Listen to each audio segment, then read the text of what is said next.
என்னடா பொண்டாட்டி மேலே உள்ள பாசத்தில் விழுந்து விழுந்து கவனிக்கிறாரேன்னு நினச்சிக்காதீங்க. எனக்கு பசிக்குது, ஆப்பிள் வேணும்னு சொன்னதுனால அந்த தோலெல்லாம் கட் பண்ணிகிட்ருக்காரு. ஃப்ரூட்ஸை எப்போதுமே ஜூஸ் போடுறத விட கட் பண்ணி சாப்பிட்றது நல்லதுன்னு எல்லோரும் சொல்லுவாங்க. நான் சொல்லலப்பா. இன்றைக்கி தரமான மீன் குழம்பும் சூப்பரான மீன் வறுவலும் தான் நம்ம வீட்டில் இன்றைக்கி லஞ்சு. வாங்க சாப்பிடலாம், எல்லோரும் வாங்க, ஒரு வாய் சாப்பிட்டு போகலாமே. அப்புறம் என்ன, ஆஸ் யூஷுவல் மத்தியானம் ஒரு தூக்கத்தை போட்டுட்டு ஒரு சின்ன விஷயத்த ஷேர் பண்ணணும்னு நினைக்கிறேங்க.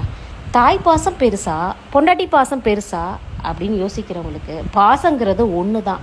அது யாருக்கிட்ட இருந்து உண்மையாக வருதுன்னு அந்த கணவருக்கு தெரியும், அந்த பையனுக்கு தெரியும். அதனால போட்டியை பாசத்தில் போடாதீங்க.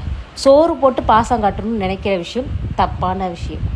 அன்போடு பண்ணுற விஷயங்கள் மட்டும்தான் நிரந்தரம்.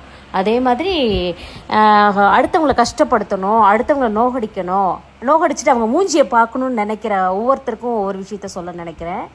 அதெல்லாம் சும்மா, ஓகேவா? ஈஸியாக கடவுள் தட்டி விட்டு போயிட்டே இருப்பார். ஓகே, பாய்.